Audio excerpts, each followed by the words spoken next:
Eu saí de Aviões, que me acompanho, decidi. Minha intervenção, primeiro para homenagear o Papa Francisco. Sabemos todos que ele faleceu, passou para a outra dimensão da vida, e aproveito este momento para exprimir os meus sentimentos de pesar, seja para a sua família biológica, assim como para a sua grande família religiosa, que é a família católica. Então, aos crentes, aos católicos do mundo, de forma geral, mas sobretudo de Angola, ali vão os meus sentimentos de pesar pelo passamento físico do Papa Francisco. A questão de Cabinda é uma questão muito, diria, interessante de conversar, de debater, e dizer que, de facto, Cabinda, como qualquer outro território da África, esteve ali, e a uma certa altura, mais precisamente em 1885, assinou-se o famoso Tratado de Simulambuco, então, entre os líderes locais e Portugal. Então, este acordo visou essencialmente, como em outras partes, cooperar e estabelecer ali uma espécie de uma proteção de Portugal ao território de Cabinda. E então, dali, como sabemos todos, Portugal estava a colonizar Angola, e houve praticamente uma anexação, não é, deste território a Angola. Então, desde ali, e sobretudo desde a independência, que então Cabinda é considerada hoje nos marcos da nossa Constituição como parte de Angola. Então, ali começa um conflito, e sabemos todos que os nossos irmãos de Cabinda sempre reivindicaram o facto de que Cabinda não era Angola e que estavam a lutar para a sua autodeterminação. E, infelizmente, nós temos tido este conflito que se tem arrastado. Hoje, praticamente, é um conflito, se considerarmos a fase da nossa independência, é um conflito que também festeja o seu aniversário, tem exatamente a mesma idade, com a da nossa independência. São praticamente 50 anos de conflito. Alguém pode dizer que não há conflito, não é verdade, há sim senhor um conflito, e nós acreditamos que nós, UNITA, o que defendemos desde há muito tempo é Cabinda ser aquilo que a Madeira é para Portugal. Significa propor, e é por isso que nós levamos a cabo um trabalho muito profundo e elaboramos o nosso projeto de lei da autarquia supramunicipal de Cabinda. Significa, queremos propor aos Cabinda um projeto de sociedade e, sobretudo, político que, no mínimo, por enquanto, ou agora, no marco e nos limites da nossa Constituição, possa permitir que Cabinda seja uma autarquia supramunicipal com autonomia política, administrativa, financeira e até fiscal, para permitir que os Cabinda, na liberdade, possam então eleger os seus representantes e os seus dirigentes. Muito bem. O deputado diz que o conflito de Cabinda é quase igualado ao tempo de independência que o nosso país vive. Quais as razões da persistência do conflito em Cabinda, mesmo depois de vários acordos ocorrerem, como, por exemplo, os acordos de paz no Luena e do memorando do Namibe? Eu acho que tudo passa por vontade política. Sabe, alguém dizia, e aqui cito mesmo, cito o Jovem Savimbi, dizia que só se pode fazer a paz com aquele que pode fazer a guerra. Assim sendo, só se pode fazer a paz com os nossos irmãos de Cabinda porque, de facto, estão a fazer uma guerra. Então, o que é fundamental, do meu ponto de vista, é não tentarmos esconder ou tapar, ou querermos tapar o sol com a peneira ou com as mãos. Há, sim, senhora, um conflito em Cabinda, e a única forma de resolver-se qualquer conflito é por via do diálogo. Então, há necessidade de se dialogar com todas as forças de Cabinda, com todas as sensibilidades de Cabinda, em suma, com todo o povo de Cabinda, para que juntos possamos encontrar uma solução. Aqui, no fundo, o mais importante é dialogar.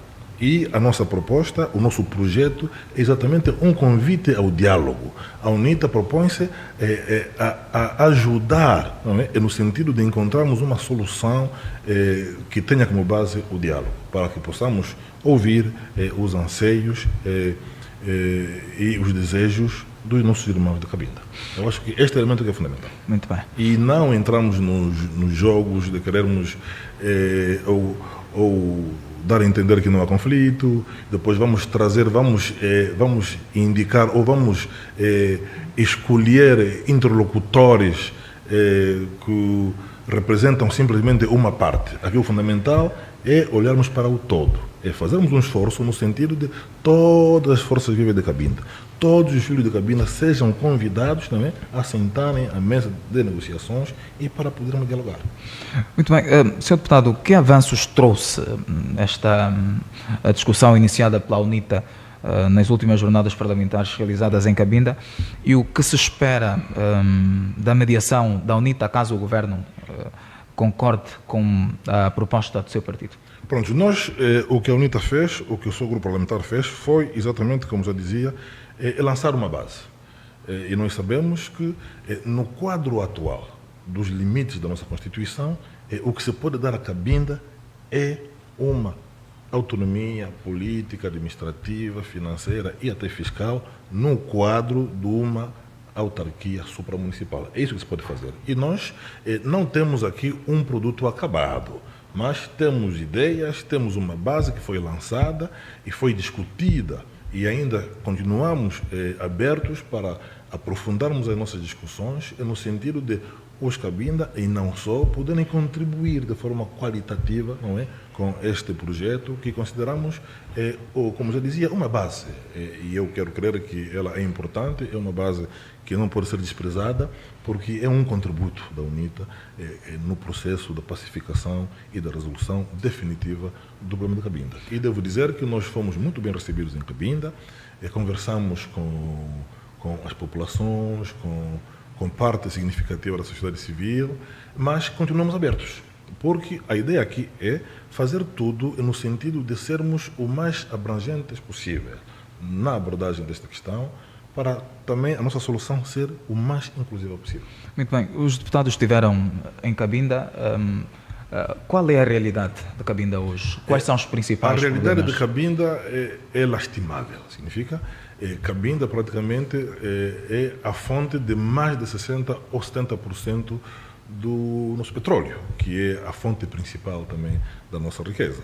Então é lastimável quando você vai a Tandunzinzi, quando você vai a Necoto, quando você vai a Cabinda, ou está mesmo até na vila, no município sede de Cabinda, Bucuzau, e vê populações completamente pobres, sem infraestruturas nenhumas praticamente, e dizer que é de lá onde sai tanto petróleo que sustenta a nossa economia. Então é deplorável, e digo mais, nós sabemos todos que havia uma cláusula dos famosos 10%, que representam cerca de 6 milhões de dólares, que eram então consagrados, ou que eram entregas, que eram alocados à província de Cabinda. Mas infelizmente também foi uma festa de pouca dura, porque não houve benefícios por parte dos Cabinda. Foi mais uma fonte de enriquecimento ilícito, e depois, no fim, o governo teve que tomar outra medida de puxar para o Ministério das Finanças a criação de um fundo que está ali até hoje. Então, praticamente, nem estes 10% não é, foram aplicados, não tiveram impacto positivo na qualidade de vida dos Cabinda. Então, para ver que, no fundo, tudo passa por vontade política. Concluo que o governo atual de Angola não tem vontade política de resolver os problemas de Cabinda. Não tem.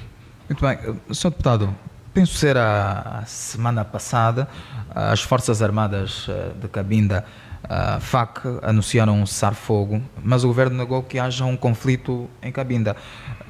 Depois deste anúncio, que foi reportado, que 6 supostos altos responsáveis abandonaram a FLEC-FAC. O que é que se passa de concreto em Cabinda? Eu começo por dizer, e repito, como já citei já nessa VIMB, que só se pode fazer a paz com quem pode fazer a guerra. Não se pode inventar interlocutores e, diante de um problema tão sério como este de Cabinda, não se pode ir buscar parte. É preciso ser o mais inclusivo possível. E eu acho que, depois do movimento que o Grupo Parlamentar da UNITA fez para Cabinda, depois deste projeto de lei da autarquia supramunicipal para Cabinda, foi quando surgiu esta notícia. E nós achamos que é um fogo de palha que visa simplesmente desviar as atenções sobre este grande debate, sobre este debate muito importante da vida dos Cabinda. E não, é verdade que não é conflito de Cabinda. Como é que não é conflito de Cabinda? Se as pessoas reclamam, sabemos que há problemas sérios de segurança em Cabinda, e então está claro que a tendência é de desvalorizar esta grande e histórica iniciativa que nós, mais uma vez, nós tivemos, porque nós queremos conversar com os nacionais de Cabinda. Nós estamos abertos, e eu repito que a nossa proposta não é uma solução acabada, mas é uma base sobre a qual podemos construir, na verdade, um diálogo profundo, um diálogo inclusivo, para que encontremos definitivamente uma solução para o problema da Cabinda. Muito bem, nós já estamos a começar a receber as perguntas no WhatsApp. O número continua a passar no rodapé, 931-559977. O internauta Paulo Albano já deixou a sua questão, começou por saudar. Muito boa noite, senhor deputado. Os cabindas reclamam que as tentativas de resolver o conflito não foram inclusivas, deixando que alguns dos principais interlocutores da ala armada da FLEC. Acha que o governo pode reverter este quadro? Perguntou o internauta Paulo Albano. Eu não sei se o governo pode reverter esse quadro ou não, mas dizer que o mais importante, e vou mesmo ser repetitivo, é fazermos com que haja paz. Paz em todas as partes de Angola, haja paz em Cabinda, porque só a paz é que permite que o resto do debate, o resto das ideias sejam discutidas, mas num ambiente de paz, num ambiente de concórdia e, sobretudo, num ambiente em que não podemos nos olhar como inimigos, mas como pessoas que tenham talvez ideias diferentes, mas com o mesmo propósito. Eu acho que é o mais importante. Agora, lá vão praticamente 50 anos desde que este problema continua e arrasta-se, e eu não acredito que o governo atual do MPLA tenha vontade política e tenha um plano concreto como este nosso que estamos a apresentar. Não tem, porque senão eu acho que eu já iria apresentá-lo. Eu não acredito, sinceramente. Eu acho que nós, UNITA, neste momento, estamos em melhores condições de podermos encontrar uma solução para a Cabinda. Bom, nós recebemos mais uma questão. Escreveu assim: daqui é o Liuhumbu Lihambo, espero eu ter pronunciado corretamente o seu nome. Filho de Cabinda, quero antes saudar o meu grande amigo, o deputado Rafael Massanga Savimbe Mbote. Muito obrigado, Mbote. Qual é a sua visão sobre as principais causas do conflito em Cabinda? O que o Dr. Massanga acredita que precisa ser abordado para alcançar uma solução duradoura? É a primeira questão. Eu vou ser repetitivo, significa, o que é necessário, primeiro, é haver vontade política. Isso é necessário, eu acho que é fundamental. E segundo, é preciso avançarmos para um diálogo inclusivo com todos os filhos de Cabinda. Eu acho que isto é fundamental.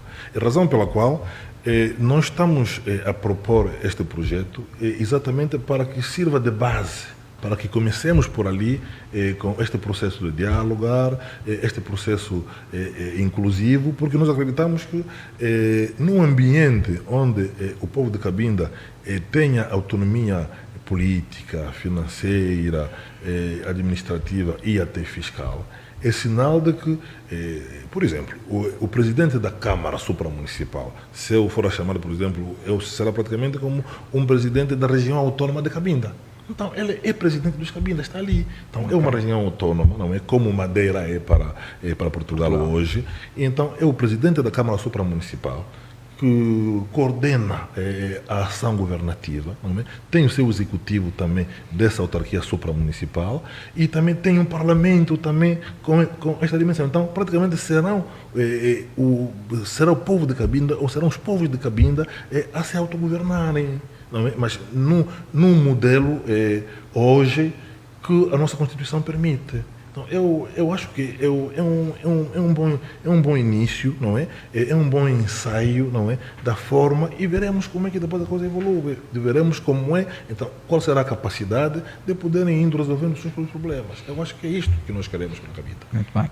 O internauta, na verdade, deixou 5 questões, eu vou partir para a segunda, para depois, lá mais para frente, podermos também dar oportunidade a outras questões, mas vou para a segunda questão, que tem também a ver com o nosso tema, não é? Que é a mediação da Angola nos conflitos da região de SADC. O internauta escreve: como o doutor avalia o papel do governo angolano na mediação de conflitos na região da SADC? Quais são os pontos fortes e fracos dessa abordagem? Muito bem. Sobre conflitos na SADC, eu acho que nesta altura o conflito latente de que mais se fala é o do leste da RDC. Estamos a falar da República Democrática do Congo, onde sabemos todos que o chefe de Estado angolano foi por um bom tempo o mediador. Mas, infelizmente, devemos dizer que a sua mediação não teve os efeitos positivos desejados, porque a um momento dado uma das partes, de forma muito direta, a parte que é o Ruanda, o presidente Kagame, depois já não avançou. Eu acho que depois criaram-se algumas desconfianças, o que não permitiu avançar. De uma forma ou de outra, se formos a ser objetivos, pronto, houve fracasso desta mediação, houve fracasso. Tanto mais que nós assistimos a uma cena triste, penso que foi a 15 de dezembro, quando estava prevista aqui a realização de uma cimeira, mais uma cimeira de Luanda, e simplesmente o presidente Tshisekedi vem, o presidente Lourenço estava aqui à espera e Paulo Kagame não apareceu. Tivemos mais um cenário, penso que foi em março, final de fevereiro ou em março, quando, inclusive, quando o presidente Tshisekedi aceita conversações com o M23, porque de princípio não queria, mas quando entende que a situação estava difícil e aceita, então houve uma proposta de, inclusive, o M23 vir para Luanda, mas também não veio. E ficou clara o cheque que foi em branco que foi passado ao presidente angolano. E é verdade que hoje também é o presidente da União Africana, e há 3 ou 4 dias nós vimos aqui o presidente do Togo, que até conheço bem, o Faure Gnassingbé, que foi agora indigitado como o mediador deste conflito. Mas eu acho que o presidente do Togo não conhece bem a realidade aqui desta região. O Togo situa-se na região ocidental, e é difícil perceber os mecanismos, as dinâmicas. O que preocupa significa quando um chefe de Estado de um país vizinho como Angola, com a história que tem, não consegue, não é, dar o melhor de si para que uma solução fosse encontrada. Eu não acredito ser um país como o Togo, com muito pouca experiência, a poder conseguir fazer alguma coisa. E no seu modo de ver, uma preocupação. No seu modo de ver, o deputado diz que o Togo pouco conhece sobre a realidade diferente da Angola, Sim. tem muito mais conhecimento. Sim. O que é que acha do nosso lado angolano falhou neste processo de mediação? Eu acho que tinha que haver mais inclusão, e porque eu analiso, sabe que a questão da RDC, da área do leste, tem muitos envolventes. É também um problema de geopolítica regional, de geopolítica mundial, de geoeconomia. Sabe que aquela região é muito rica em minérios estratégicos que são procurados pelas grandes empresas para o fabrico de muitas coisas, inclusive hoje sobretudo os telefones, os computadores. Então há ali muitos envolventes, há muitos interesses econômicos de ordem mundial que estão em jogo. E eu acho que é necessário que a RDC e ainda bem que agora aceitou, a um certo momento, incluir nas conversações o M23, porque é preciso que toda a gente, quando você faz parte de um problema, também tem que fazer parte da solução. Mas aquela ideia que estava a passar de querer só conversar com o Ruanda, eu acho que estava errada e também está na base deste arrastar da situação. E agora, vamos lá ver. Eu espero de facto que, com todas as dúvidas, mas que o presidente Faure Gnassingbe consiga dar algum passo e vermos como é que fica a situação. Agora, o maior problema, acho eu, que se encontra é que há uma grande desorganização por parte das forças da RDC. Eu acho que este é o grande problema. Repito, só se pode fazer a paz com quem pode fazer a guerra. Então, o governo ou o exército da RDC não consegue fazer a guerra. Então fica muito difícil fazer a paz com o outro porque não tem espaço, não tem capacidade de travar para poder negociar. Então só se pode negociar se você também tem algo a dar. Este fracasso de mediação da Angola pode ter alguma consequência interna? Fala-se de uma possível complicação entre o M23 com Luanda. Qual é a visão do deputado? Eu espero que não tenha. A minha preocupação quanto, diria, imediata, quanto à relação Angola, RDC e outros países, tem que ver sobretudo com uma consequência humanitária. É mais esta, significa, se os conflitos na região dos Grandes Lagos e sobretudo entre Ruanda, ali Burundi, Uganda, começa a pressionar em demasia a RDC, a primeira grande consequência então, é o fluxo, não é? De muitas populações que, ao fugir do conflito, vir para Angola. E eu acho que isso pode nos criar um problema dramático em termos humanitários e o que não desejamos. Eu acho que é mais esta preocupação, por enquanto. Acho que ainda não acredito que haverá sinais de entrarmos numa rota de colisão entre M23 e Angola, não acredito. Eu acho que a nossa grande preocupação é travar esta situação a partir de lá para não termos consequências humanitárias incontroláveis. Muito bem. Sr. Deputado, quais os processos ou mecanismos para a ascensão à presidência da União Africana? A ascensão do presidente João Lourenço a presidente da União Africana não se traduziria em maior confiança e autoridade para mediar conflitos? Sabe que a presidência da União Africana, primeiro, é de um ano e é rotativa. Significa todos os chefes de Estado africanos, aqueles que quando calhar o seu alfabeto, né? então o seu país, por ordem alfabética, então será presidente da União Africana. Aqui não há nenhum perfil muito especial para ser presidente da União Africana. Basta ser-se chefe de um Estado e que na altura do seu mandato calhe com o seu país, ou com a vez do seu país. Foi isso que aconteceu conosco. É só isso, e até o que aconteceu foi mais, significa, estava-se à espera, porque penso que estávamos na letra M, e a tendência era, então, continuar, depois com N, e assim sucessivamente. Então, nós esperávamos ou que Angola fosse a vir muito depois. Seja como for, eu acho que não estamos em condições de avaliar o mérito desta indicação do nosso chefe de Estado, mas o que queremos é ver coisas concretas, porque também é o nome de Angola que é posto em causa. Agora espero que, de facto, ele consiga alguma coisa, embora partiu mal, do meu ponto de vista, porque a questão da RDC não teve uma solução pelas suas mãos. Não é? E então fica difícil.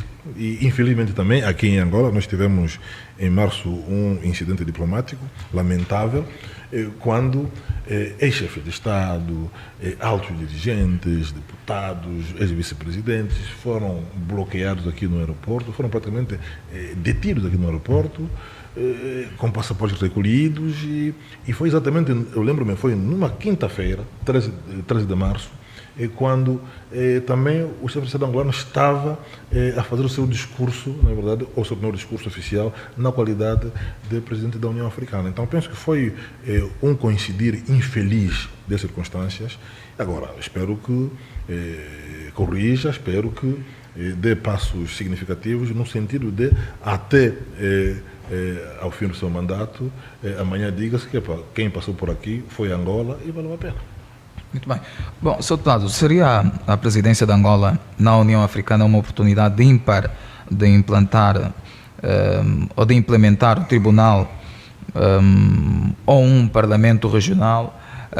E que impacto teria estas instituições na resolução dos conflitos armados e eleitorais na região? É verdade que isso seria bom, mas dizer que esta não é competência da União Africana. Esta é competência essencial dos países membros da SADC. Significa, nós somos das poucas regiões, dos blocos, que não têm um parlamento, um espaço.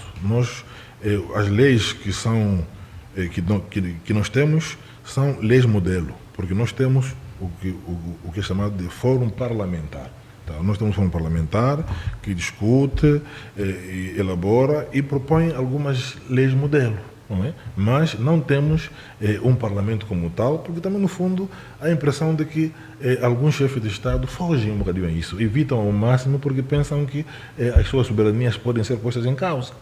Como, por exemplo, é o caso da lei modelo, por exemplo, sobre as eleições. É uma lei que obriga transparência eleitoral, é uma lei que obriga seriedade, é uma lei que obriga envolvimento de mecanismos que evitam a fraude. Então, naturalmente, que aqueles que se mantêm no poder por via fraudulenta não aceitam, não encorajam, não avançam para que tenhamos aqui na região da SADC um parlamento.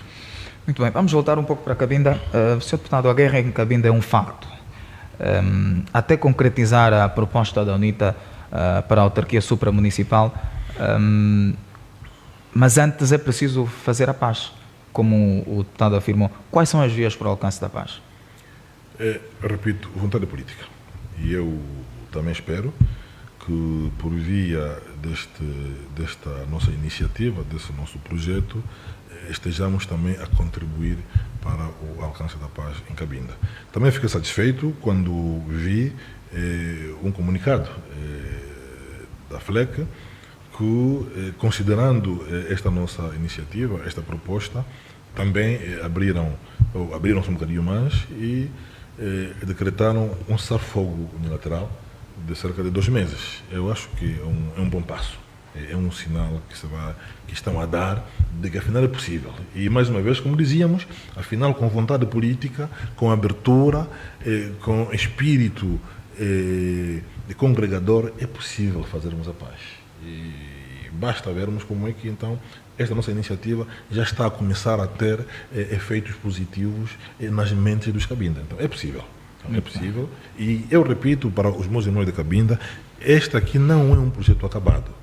É mesmo uma proposta, é uma ideia, é uma contribuição da UNITA e para a qual queremos contribuições, para a qual queremos também críticas, no sentido de melhorá-la, a fim, de facto, de servir os interesses do povo de Cabinda. Bom, a internauta Maria Mateus é a primeira senhora que escreveu para nós, deixou a sua questão. Saúde, muito boa noite, Sr. Deputado, boa noite ao jornalista. O comunicado da FLEC sobre cessar-fogo gerou reações do Executivo. Num ponto de vista do deputado, qual acha que devia ser a postura correta do Governo? Esta proposta da FLEC resolve o problema? Questionou a Maria Mateus. O comunicado não resolve, mas o comunicado é um passo importante. Significa, eu acho que aqui há o que a UNITA trouxe, então estimulou, não é? Então criou o debate e vai estimulando várias reações, então, entre as quais esta da FLEC, não é? Que faz um comunicado a dizer que cessa as hostilidades, né? Durante um período de 2 meses. E então é um bom sinal, é um bom sinal. Não é a solução para o caso de Cabinda, mas é um sinal, é um passo importante, do meu ponto de vista, para que possamos cada vez mais criar condições, criar um ambiente propício para que possamos conversar, para que o diálogo se aprofunde e que seja o mais abrangente possível. Muito bem. O deputado acha que o Governo vai convidar ou aceitar que a UNITA seja mediadora da paz em Cabinda?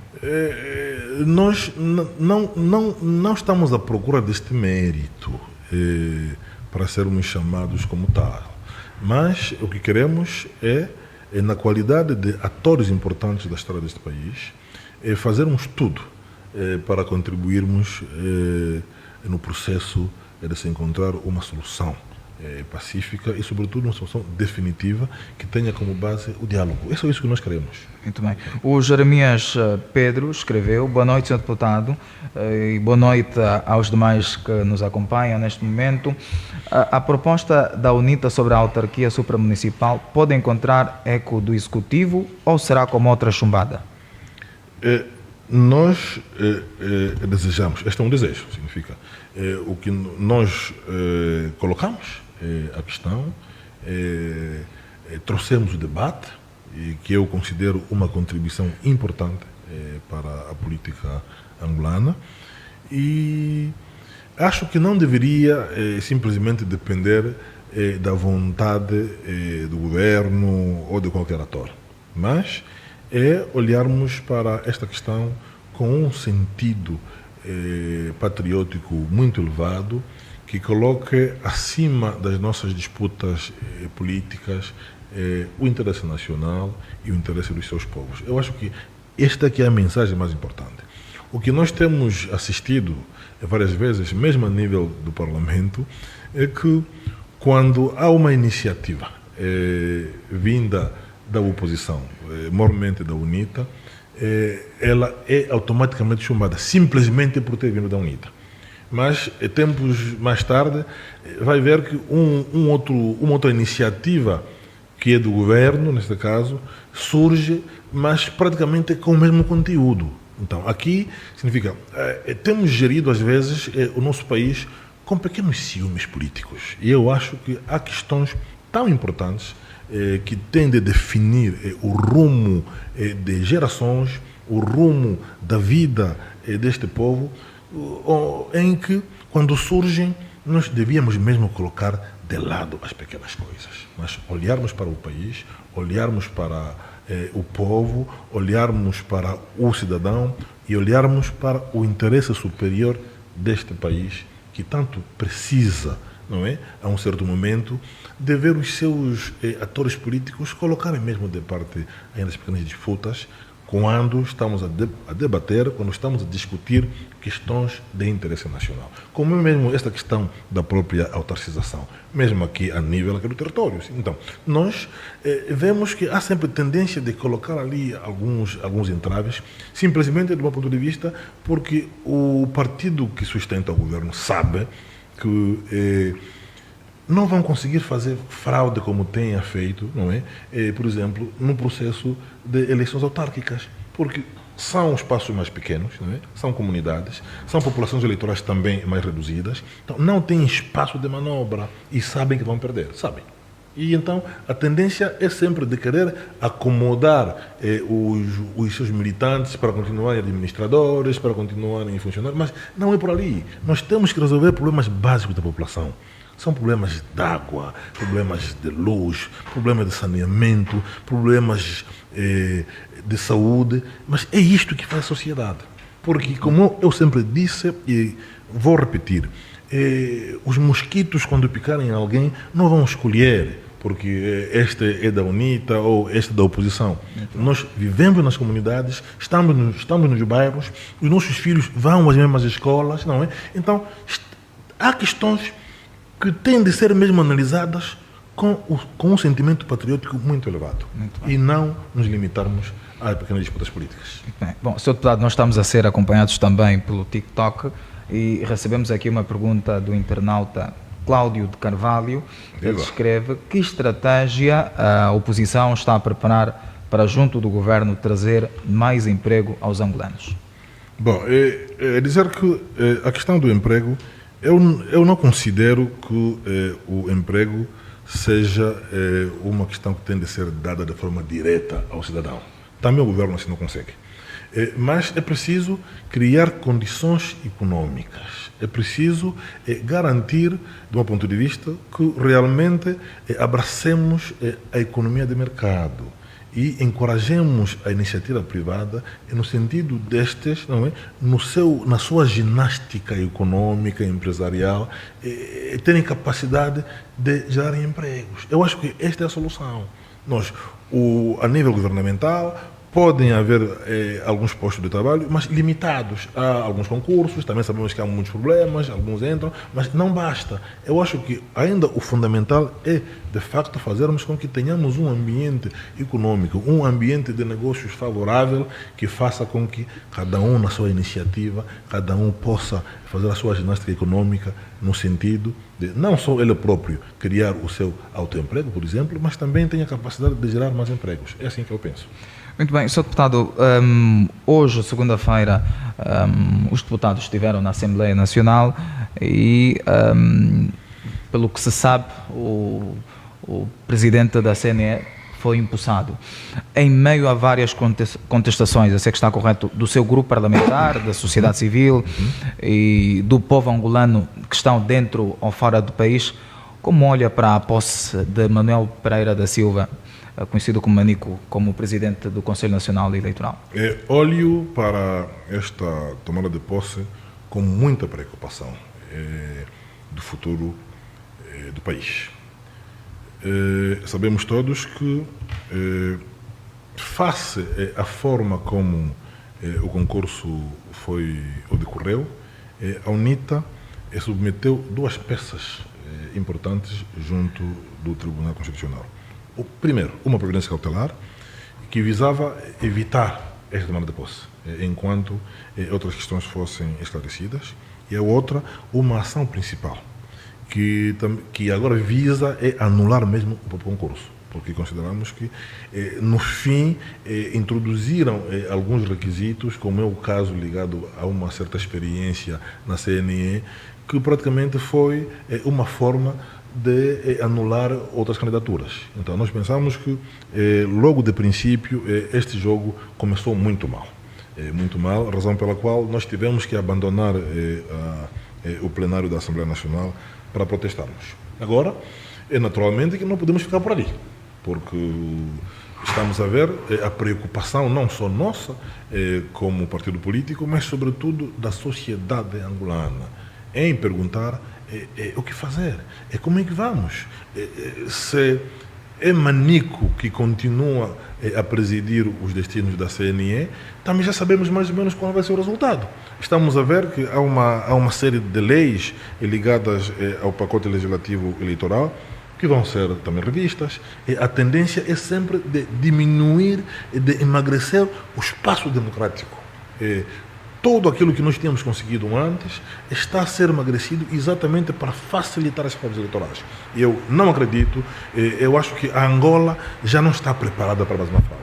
Os angolanos já não querem fraudes eleitorais. Então, naturalmente, que as pessoas têm que se mobilizar, as pessoas têm que se preparar para podermos parar então, o regime que quer continuar a fazer fintas, quer continuar a alimentar manobras eleitorais para se manter no poder. Eu não acredito que os angolanos estejam mais preparados para uma farsa eleitoral para 2027. Muito bem, Sr. Deputado, o problema é o Manico ou o sistema? Sem o Manico o processo seria transparente? O problema é o Manico e o sistema. Sim. Eu acho que há necessidade de se fazerem reformas profundas das nossas instituições. Eu acho que é bom que quando vamos para uma eleição com lisura, com transparência, aquele que ganha também sente-se bem. Imagine, por exemplo, o que se está a passar hoje em Moçambique, com Daniel Chapo. Dá para ver que Chapo é presidente legal, mas Venâncio Mondlane é o presidente legítimo. Ele tem mais capacidade de influenciar os moçambicanos hoje do que o próprio presidente legalmente constituído. Então, há aqui um problema que é preciso resolver, porque, de contrário, a África não vai avançar. Vamos estar a circular, não é, nos mesmos pontos.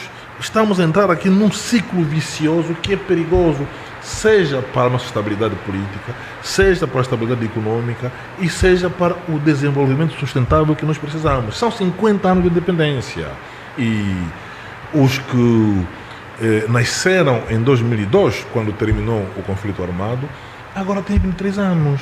Então, qual vai de Angola? Vamos continuar assim? Não. Não. Muito bem. Sr. Deputado, a sociedade civil pede que a UNITA convoque uma manifestação. Eu lhe pergunto, qual é o papel da sociedade civil quando esses tipos de atos acontecem? Sabe, a sociedade civil são angolanos. São todos angolanos. Cada um com o seu título, mas nós somos todos angolanos. E, diante a necessidade de defendermos o nosso país, de defendermos a democracia e, sobretudo, de lutarmos para que a vontade popular, que é expressa por via das urnas, é a vontade do soberano, não seja subvertida, então toda a gente tem que se mobilizar para cá. Sim. Fala-se, até na verdade não é essa a questão, fala-se de um adiantar da fraude. Como é que a UNITA pretende manobrar essa questão e o que é que vai acontecer daqui para frente? Esta questão que surge a direção da audiência. A direção da UNITA está a trabalhar. A direção da UNITA vai se reunir o mais breve possível para analisar também com alguma rapidez e também dizer que há questões que no quadro do planeamento estratégico da UNITA já estavam previstas. Sim, e então há aqui uma necessidade rápida de podermos acertar certas ações para podermos parar com isso o mais cedo possível e voltarmos a ter um ambiente diferente. Significa, se as regras do jogo forem viciadas a princípio, então também o resultado será viciado. E eu repito, os angolanos já não estão preparados a assistirem a sua vontade a ser defraudada em 2027. Muito bem. Voltando para a Cabinda, Sr. Deputado, a UNITA conseguiu nas últimas eleições 4 deputados no círculo provincial. A situação atual do partido e do país favorece para manter esse resultado? Subir ou baixar? Qual é a pulsação de Cabinda para com a UNITA? O que nós assistimos em Cabinda e os contactos que nós temos tido garantem-nos subir, garantem-nos mesmo um 5-0, porque os Cabinda querem um governo em Angola que possa criar condições de haver um diálogo franco. E eu acredito que pelo percurso, pelo que já fizemos juntos com os meus irmãos da Cabinda, eles também sabem que só conosco é que se pode encontrar uma solução duradoura e verdadeira para a Cabinda. Eles sabem. Muito bem. Sr. Deputado, pelo TikTok a Laura Macedo nos acompanha e deixou a sua questão. Ela escreve: há alguma informação sobre o processo judicial instaurado ao Manico enquanto servia a CNE a Luanda? Não, nós de facto este processo tinha sido remetido, mas não procedeu. Sim, não procedeu. Neste momento o que eu tenho a dizer é que há uma ação principal, como já disse, que foi então submetida ao TC, ao Tribunal Constitucional, e então estamos à espera.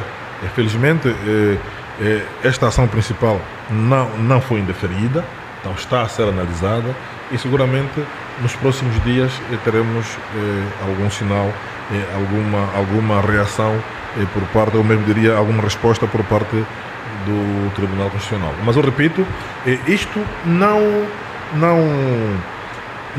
coloca de fora esta vontade da maioria dos angolanos em dizer basta de manobras eleitorais, basta de começar com processos viciados, porque sabemos que o resultado também seria viciado. Ninguém mais quer isso, sinceramente, ninguém quer isso. Muito bem. Os cidadãos dizem, e é pelo menos o que paira nas redes sociais, que parece que o nosso país já está a viver uma pré-campanha. A UNITA está preparada? O que é que preparou para poder dar a volta por cima do que aconteceu em 2022? Eu acho que pré-campanha talvez não, mas nós estamos numa dinâmica política que eu considero própria e, sobretudo, com muita iniciativa também da UNITA. O que é preciso fazer, do meu ponto de vista, não só continuarmos a fazer o que temos feito, mas melhorar, claramente. Nós precisamos de mais contacto com o cidadão, precisamos de mais partilha de informação, precisamos de mais partilha daquilo que nós queremos fazer uma vez governo e precisamos de, como eu posso dizer, de afinar os nossos mecanismos de contacto e de comunicação com o cidadão, para que seja não é? Nós como políticos vamos fazer a nossa parte, mas que seja mesmo a consciência cidadã que levante os homens e as mulheres de Angola a reclamarem pelos seus direitos sempre que for necessário. Muito bem, olhando para a questão da mediação da Angola nos conflitos na região e por aí afora, os conflitos na SADC e em África continuam em alta. Qual é a capacidade da Angola de mediar e encontrar uma solução definitiva? Como já dizíamos, vimos, porque a Angola estava habituada ao quê? A Angola estava habituada a resolver a guerra através da guerra. Significa, vimos em 1997 e depois de 1998, estou a viajar um bocadinho para no passado, quando as forças de Angola tiveram que fazer uma intervenção militar nos dois Congos. Vimos também a intervenção de Angola, mas muito mal sucedida, por exemplo, na Costa do Marfim, nos anos 2000 e alguma coisa. Então, eu penso que ter capacidade de resolver os conflitos não passa pelo uso da força, mas passa pela capacidade de persuasão, passa pela capacidade de juntar aqueles que estão em divergência ou em conflito, no sentido de se sentarem na mesma mesa de negociações. Por isso mesmo, o desafio do governo de Angola ainda é o de encontrar uma solução pacífica e negociada para o conflito em Cabinda. Eu acho que este é o maior teste e a partir dali podemos depois pensar, não é, em ajudar os outros irmãos africanos a encontrar soluções para os seus problemas. Mas primeiro temos que encontrar nós mesmos as soluções dos nossos problemas. Muito bem, Sr. Deputado, nós quase já estamos a encerrar. Qual é a mensagem que o deputado deixa para os líderes independentistas, principalmente para os líderes da FLECFAC? Eu deixo aqui uma mensagem de abertura. Nós somos irmãos, precisamos de encontrar soluções. Seja lá qual for a nossa divergência, seja lá qual for a nossa ideia e a nossa análise sobre um determinado fenômeno, e neste caso o fenômeno Cabinda, eu acho que o mais importante é conversar. O mais importante é dialogar. O mais importante é afinar os mecanismos de comunicação que permitam, não é, que cada um coloque o seu ponto de vista e no debate franco, no debate profundo e sobretudo desapaixonado, encontrarmos soluções que possam ser benéficas para todos nós. Eu acho que esta é a mensagem principal. A nossa mensagem é uma mensagem de inclusão. A nossa mensagem é a mensagem de pedir que abracem, irmãos de Cabinda, abracem e contribuam e enriqueçam a nossa iniciativa, porque é esta, nos limites da nossa Constituição, que permite que os cabindas tenham autonomia política, como já dizia, econômica, financeira, para poderem gerir então a sua vida e dali depois vermos como é que vamos andar. Eu acho que esta é a base. Esta é a base e nós continuamos muito abertos. A direção da UNITA continua aberta para qualquer coisa. Seja o seu presidente, a Adalberto Costa Júnior, a liderança do grupo parlamentar continua aberta para podermos conversar a fim de encontrarmos uma solução pacífica, uma solução negociada e, sobretudo, inclusiva. Muito bem, antes de nós passarmos para a última mensagem, deputado, para os angolanos no geral que nos acompanham dentro e fora de Angola, temos aqui várias contribuições que os internautas deixaram para nós, mas eu vou passar em revista apenas duas das várias aqui deixadas, como é o caso da internauta que nos acompanha no TikTok, Glória Miqueias, a ser que está correto. Ela escreve: o que precisamos é de novas estratégias, tanto da parte da UNITA como de nós, povo, para mudar isso. A outra contribuição: a liderança da UNITA e do grupo parlamentar devem e têm de deixar de confiar nas instituições deste Estado, que na verdade é apenas um partido e não Estado. Contribuição de Alcebiades Paulo. A outra, que é uma questão, na verdade, e vamos encerrar mesmo com esta, é a última, vamos pedir o entendimento do deputado. Viva. O governo de Angola tem usado o memorando de Luena como modelo de paz para as outras latitudes da região, com o seu antigo presidente José Eduardo dos Santos a auto-intitular-se arquiteto da paz, e o atual presidente da República, João Lourenço, a auto-intitular-se campeão da paz. Será que o memorando do Luena e o processo de reconciliação de Angola foram mesmo um processo que justifica, ou tivemos apenas o calar das armas? Eu acho que este conceito está muito errado. Angola, para chegar ao memorando do Luena, teve duas fases anteriores.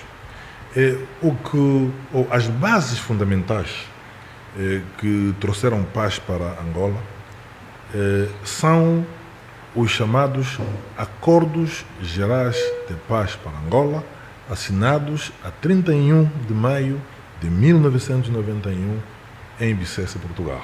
Então, esta é a base. Depois disso, fomos para o Protocolo de Lusaka. Até os próprios termos já adjetivam e ajudam a entender que o que é Acordo Geral para Angola é Bicesse. Depois houve o Protocolo de Lusaka, que discutiu sobretudo as insuficiências dos acordos gerais, dos acordos de Bicesse, sobretudo na parte que tinha que ver com questões militares. E depois, também não deu, fomos para o Memorando de Entendimento, que praticamente foi a parte final, que tratou também só de questões praticamente militares. Então, Lusaka ainda tinha alguma parte política, com a formação do governo, discutiu-se a questão da vice-presidência ou não para João Savimbi, então houve várias questões ainda políticas. Mas Luena é que foi um processo político, mas foi para encerrar essencialmente a parte então militar, para dizer que o processo de Angola foi longo e não se limita ao memorando de entendimento do Luena. Significa, não é modelo para dizer que é este que se faz, não.